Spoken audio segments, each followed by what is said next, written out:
You are dead. Not in some abstract, poetic way, but literally. The breath has left your body. Your name has been spoken for the last time, and now you stand at the threshold of what the ancient Egyptians called the Duat.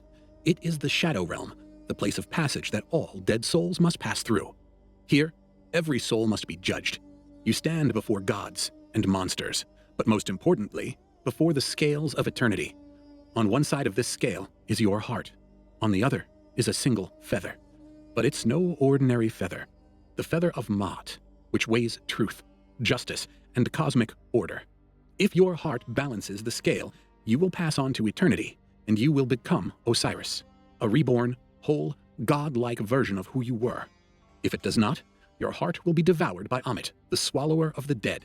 There is no hellfire in this place, no torment for your sins, just obliteration.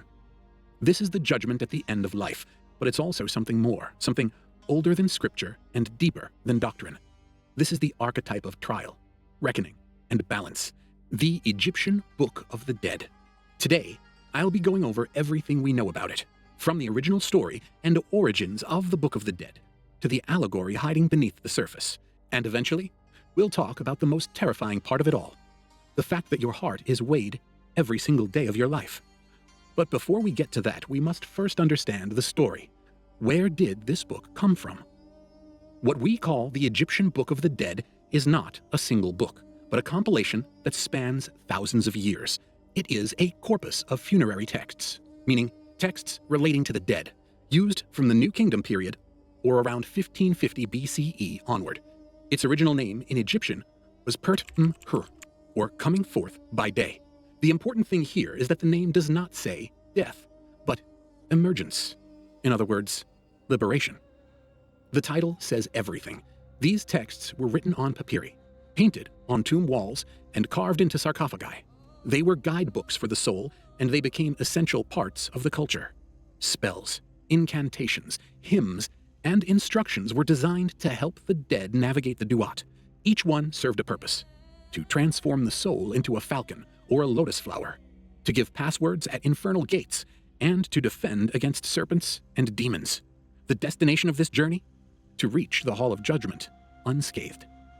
But the most famous, and the heart, or the emotional core of the text, is the weighing of the heart. It evolved from even older traditions, from the pyramid texts of the Old Kingdom, which were reserved for kings, and the coffin texts of the Middle Kingdom, which were more liberal and extended to nobles. But this text did something crucial that no other book did before. The Book of the Dead democratized the afterlife. Now, even a farmer could hope to become Osiris, if his heart was true. The text is not a quiet myth meant to become dust like the civilization it originated in. It is a psychological blueprint, a sacred, symbolic system buried in history, for confronting the self under trial. I will attempt to unearth it today because this book never stopped being relevant. To do that, I need to enter the core of the interpretive lens and decipher the allegories. Each component of the Book of the Dead is a symbol, a metaphor, and one more psychological tool in this puzzle. The decoding takes patience, but what it revealed shocked me. Firstly, you do not go to the afterlife immediately. You do not close your eyes and wake in paradise. First, you must pass through the Duat. It is not hell, it is not heaven, it is not judgment itself. It is the space between. The Duat is the underworld, the place of passage, the hidden terrain the soul must cross before it can be judged, before it can be reborn. This is not where you are punished.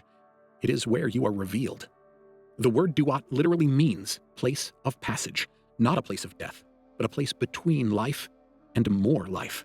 It is a threshold, and like all such places in myth, it is full of danger. Not because it is evil, but because it is you. Your fears, your tests, your resistance. You do not wander the Duat like a tourist. You navigate it as a soul in transformation. The Book of the Dead describes the Duat in vivid, terrifying images. Lakes of fire, serpent-guarded gates, caverns of shadow, fields of knives, beings with human bodies and animal heads who ask you impossible riddles. Each section of the Duat has its own guardian, its own passwords, its own ritual language. You must speak the correct names. You must know the right spells. You must recognize who you are and where you are going. And yet this is not sin and punishment. You are not tortured for your crimes. You are tested for your truth. The monsters do not harm you if you speak clearly. The flames do not burn you if you are aligned. The Duat does not kill. It reveals. It strips away illusion and leaves you alone with your essence. But that begs the question, what are the answers to a safe journey through the Duat? In the Duat, truth is not enough. You may be aligned, you may be lighthearted, but even then, the path is not clear. The soul must still pass through gates guarded by monsters, riddles, and flames. And in each case, words are the weapon. The Book of the Dead is not a storybook. It is a manual, a survival kit, and at the core of that kit are spells. These aren't spells in the fantasy sense. No wand, no fireball. In ancient Egyptian, the word is closer to utterance, pronouncement, or speaking into being. Each spell is a ritual formula designed to ward off serpents and demons, transform the self into a bird, a lotus, a divine being, declare identity before the 42 judges, pass through gates that would destroy the unprepared, speak your name when you've forgotten it. There are over 200 spells preserved in various versions of the Book of the Dead, each tailored to a different danger, a different moment in the journey. Some are protective, some are declarative, some are transformative, but all of them are spoken. All of them rely on language, and that is no accident. Across cultures, ritual speech is survival. In the Tibetan Bardo Thodol, sometimes called the Tibetan Book of the Dead, the soul is read instructions as it travels through states of death and rebirth. The book provides guidance through fear, illusion, and temptation. In Greek Orphic traditions, golden tablets were buried with the dead, inscribed with passwords and identities to speak before chthonic gods.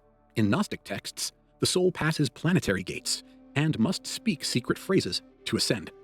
But why are all of these cultures united by this characteristic?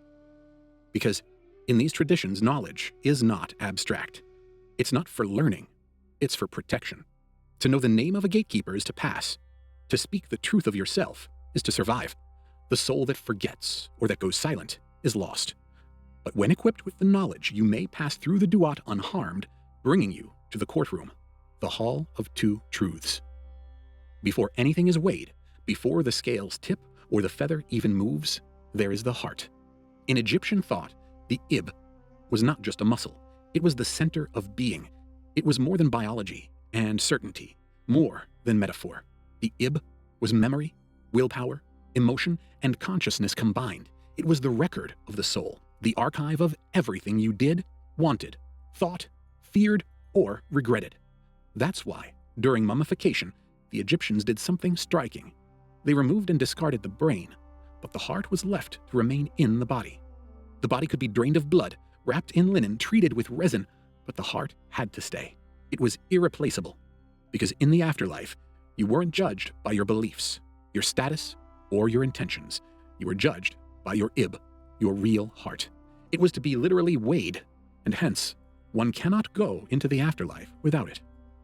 This is what makes the Book of the Dead so powerful.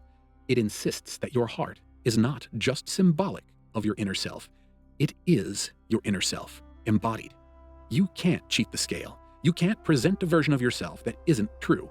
You can't rehearse for this. There's no lawyer in the afterlife, no appeal, no rebranding, only your heart. And your heart is a perfect witness. It remembers everything.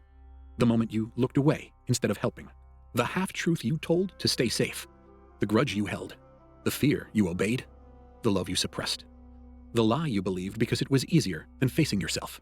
The Ib carries it all. So of course, this is what gets weighed. Not your sins in a religious sense, not rules broken on a checklist, but your coherence, your inner clarity, your honesty with yourself. A heart that is heavy is not one full of sin, it is one full of conflict. It is a heart torn between appearances and truths, between guilt and denial, between fear and action. But how do we think of the heart today? And does this understanding of the heart hold true? In modern psychological terms, the heart is the psyche, the sum of your conscious and unconscious self. And the trial at death is not just metaphysical, it's psychological. The ancient Egyptians encoded an idea that feels startlingly modern, that unresolved contradictions make us heavy. Think of the emotional weight people carry today, not in gold or punishment, but in depression, anxiety, avoidance, and repression. Think of how we feel when we betray our own values, when we act in ways that don't align with who we are. There's a weight to that, a drag. That is the heavy heart. But a light heart is not naive or empty. It is integrated and it is whole. It is a heart that has faced its own truths, reconciled its contradictions, and chosen coherence over illusion. It doesn't mean you've never done wrong. It means you've owned what you've done, and you're not hiding from it. You're not split from yourself. In Egyptian funerary art, the heart is sometimes depicted speaking. It has a voice, and it uses that to testify. And in some spells, the deceased must beg their heart not to betray them, not to speak out of turn, not to recall something damning. The idea is almost painful in its honesty. You are not in control of how you are remembered, not even by yourself, because the heart doesn't lie. It doesn't exaggerate your virtues. It doesn't explain away your failures. It presents what is, which is why Maat, the feather of truth, is the only fair counterbalance. You can't measure the heart against anything else, not gold, not titles, not prayers. Only truth is light enough to be its equal. But your heart is not the only thing rich with allegory when it comes to the Book of the Dead. We also have to talk about the Maat, where the symbolism gets even heavier. There is no symbol in the Book of the Dead more elegant or more terrifying than the feather of Maat. Light as a whisper, pure as sunlight, and yet it is what decides whether you live forever or disappear forever. The name comes from a root meaning, to measure or to align. She is both a goddess and a principle. In fact, she predates the gods. Even Ra, the sun god, moves according to her laws. The final verdict? Even the gods must answer to Maat. The feather represents balance, cosmic order, and harmony. Don't let its appearance deceive you. It is light, but immovable. It doesn't bend to your story, because it is the standard. In the weighing of the heart, your ib, your full self, is placed on one side of the scale. On the other side, not a sword, not a divine book, not a law or a punishment, but a feather. But not just any feather. This is the feather of Maat, and it is not soft, it is unyielding. It does not move for grief, or pain, or charisma. It does not care how successful you were, how much you paid, or how well you rationalized your choices. It does not react to narrative. It responds only to the truth. Living in alignment with truth creates inner coherence. The flip side reveals that dishonesty, whether internal or external, fragments the self, adding weight to the heart. But there's more. You also need a court to conduct the judging ceremony for your heart against the Maat. The Hall of Two Truths is the location of the court. It is silent but full. Inside, there reside 42 divine judges, and behind them, Osiris himself, the green-skinned god of the afterlife, who was once dismembered but is now whole. This is the numerology behind the feather. There are 42 negative confessions to Maat, one for each judge. The number 42, which is obtained by multiplying 7 with 6, signifies completeness in both spiritual and earthly realms. But that's not the only major allegory here. Moving forward, the next allegory is the most enduring image of justice humanity has ever created: the scales. In the Hall of Two Truths, these golden scales determine your eternal fate with terrifying simplicity. But they don't belong only to Egypt. Across civilizations and across millennia, the scales appear as silent, balanced, and waiting to make or break verdicts. In ancient Greece, Dike, the goddess of justice, holds them with a steady hand. She is the guardian of moral order, daughter of Zeus and Themis. Her scales are not used by gods to measure mortals, but by mortals to align with the gods. She is often portrayed alongside her Roman successor, Justitia, blindfolded, sword in one hand, scales in the other, as a perfect synthesis of impartiality, power, and balance. In Christianity, the image intensifies. During the Last Judgment, as told in the Book of Revelation, souls are gathered, and their deeds are weighed, not metaphorically, but actually weighed. Artists, from Michelangelo to Bosch, painted the scene with terrifying grandeur. Angels with books, demons with hooks, and souls suspended between salvation and damnation. Each soul's fate hanging in the balance. Sometimes the scales are held by Archangel Michael, who, like Anubis, measures the soul's worth against divine law. In Zoroastrianism, the soul crosses the bridge of Chinvat. Those who lived in truth pass easily, but those whose deeds are heavy fall. In Norse mythology, the dead are judged by Hel, the goddess of a realm that, again, is neither hell nor heaven, but a place of consequence. In the Tibetan Bardo, the soul's karma is projected onto a mirror, and its moral weight determines reincarnation or liberation.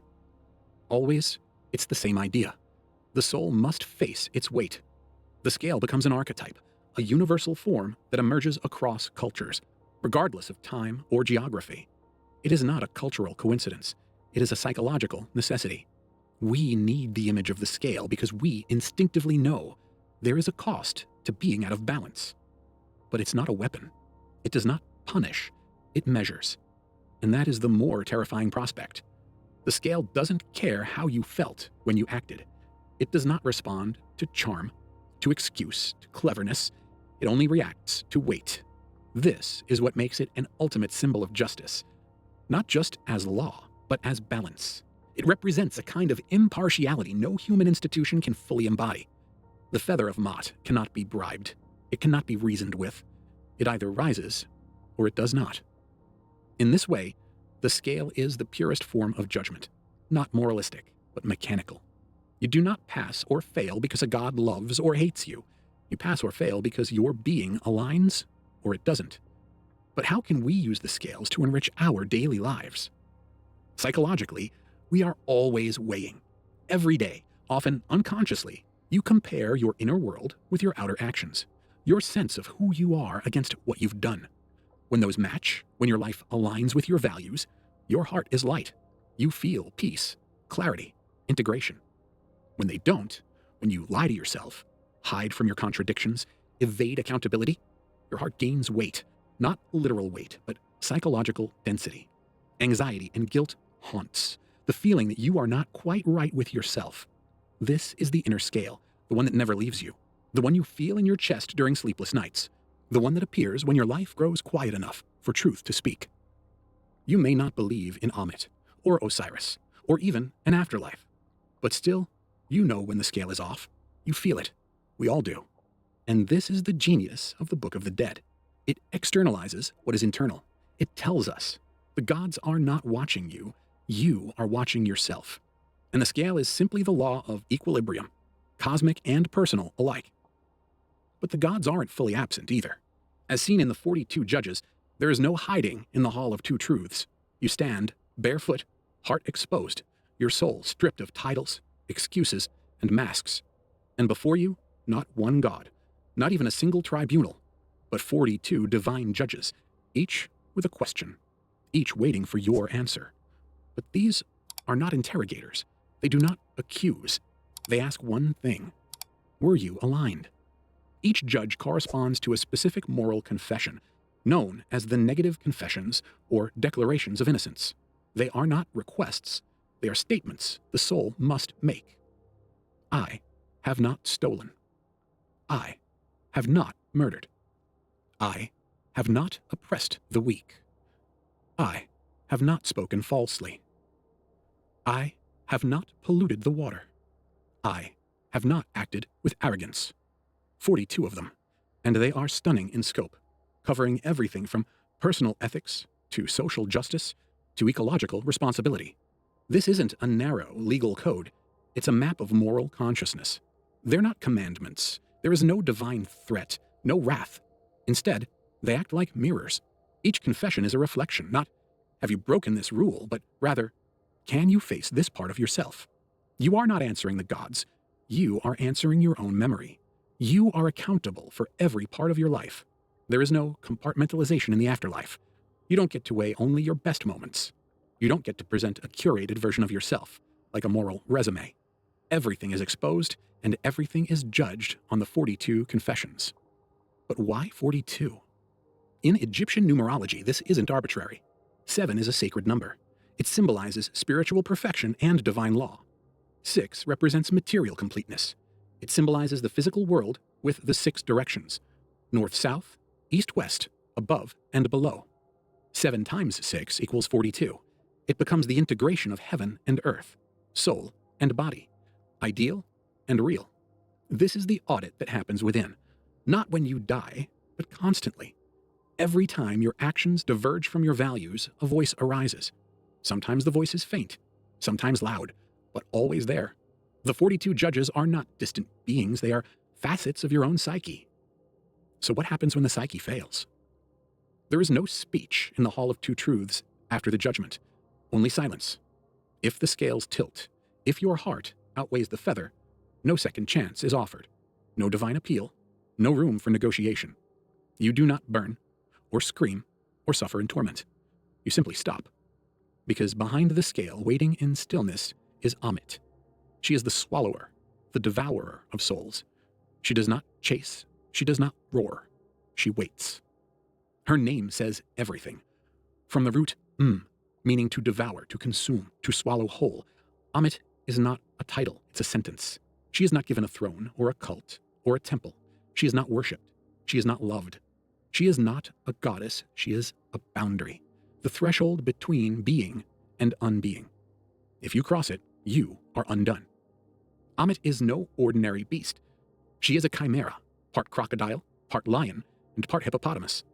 Each of these animals was among the most feared in ancient Egypt. The crocodile, the lurking predator of the Nile, sullen, cold-blooded, and contains the ancient terror. The lion, a symbol of royal violence, strength, and execution. The hippopotamus, massive, aggressive, unpredictable, capable of overturning boats and crushing bones. Put together, Ammit becomes the perfect instrument of unmaking, the sum of natural terrors fused into one mythic destroyer. But make no mistake, Ammit is not a punisher. She's not even cruel.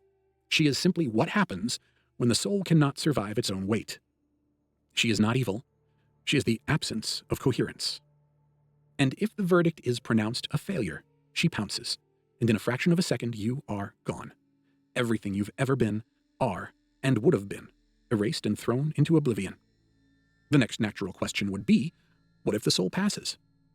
If your heart is light, if it balances the feather, if your confessions ring true, and the scales do not tilt, then you are not just saved, you are reborn. You become Osiris, not metaphorically, not symbolically, literally. This is the truth. If you pass the trial, you are no longer yourself, not as you were, but as something greater, whole, eternal, and integrated. You do not go to Osiris, you become him. The name Osiris, or as in ancient Egyptian, Usir, comes from the root Usir, meaning strength, power, or throne of the eye. The throne represents sovereignty and mastery over self. The eye is perception, insight, and the ability to see fully. Power in this context is not dominance over others, but internal dominion, the strength to endure dismemberment and reassemble. Osiris is not just a god of death. He is the god of what comes after death. Not in heaven, but in the soul. He is that which returns. The myth of Osiris is as old as any in the world, and it begins, like all transformation myths, with betrayal and destruction. Osiris was a king. He was just, noble, and beloved. But he was murdered by his brother Set, the god of chaos, completely dismembered, his body scattered across the land, limbs hidden, heart torn out, identity shredded. But his wife, Isis, searches. She gathers the pieces. She reassembles the fragments. She breathes him back into being. And in that act, that resurrection, Osiris becomes something more than a man. He becomes the first soul to survive death, the first to walk through the Duat, face judgment, and emerge whole. He becomes the template. Osiris is the archetype of reintegration. He is what the soul becomes when it has faced fragmentation, loss, destruction, and chosen to return. But how do we understand Osiris in the modern day? In psychological terms, Osiris is the reconstructed self, the person who has faced their dismemberment, trauma, contradiction, guilt, and found the strength to reclaim every broken part. That is the gift of passing the scale. You are not rewarded with paradise, you are given back yourself. But not the version of you that was naive, or performative, or fractured. The version of you that is earned, assembled piece by piece in the dark, with no guarantee you'd make it out. He is what you become when you take all that you are, your truth, your pain, your joy, your fear, and say, I claim this. I am this. All of it. That is the end of the afterlife. So now, let's set the stage. You have fought your fears and your demons in Duat. You've uttered the right words, cast the right spells, and possessed the right knowledge. And now, you've arrived in the Hall of Two Truths. You step forward. Your heart is removed from your chest, not metaphorically, but truly. The Ib is the seat of the soul. Memory, guilt, desire, fear. Everything you've ever been. The heart is placed on one side of a great golden scale. On the other, the feather of Maat, light as a whisper, but heavier than eternity. This feather is not just a symbol, it is alignment, coherence, the true shape of reality. You do not get to speak, your deeds speak for you. Your truth or your contradiction tips the balance. If your heart is light, balanced, you are declared Makeru, true of voice. You are allowed to come forth by day, as the Egyptians called it, to rise in the morning sun, reborn in the afterlife. You become Osiris, integrated and eternal. If your heart is heavy, burdened by hidden lies or unresolved contradictions, the scale tilts. Ammit waits patiently below, part crocodile, part lion, part hippopotamus, a beast of finality. She does not torture, she ends. Your soul is devoured, not punished, unmade. This is the central myth of the Book of the Dead, not as a collection of superstitions, but as an existential map. It dramatizes the essential question: what weight does your life carry? This is the Book of the Dead. Every culture imagines the same judgment, whether it's the Egyptian scales, the Christian apocalypse, the Buddhist karmic mirror, or the psychological reckoning at 3 a.m. in your bed. Every tradition sees the human being as accountable. The judgment is archetypal, timeless, and universal. You are always on trial, not before gods, but before yourself. Your memory, your coherence, your capacity to live aligned. Every day, your heart is weighed by fear, by truth, by the small betrayals you thought no one noticed. The feather does not lie. It does not rage. It simply rests on the scale, eternal and exact. So what tips the balance? Is your heart light enough to survive?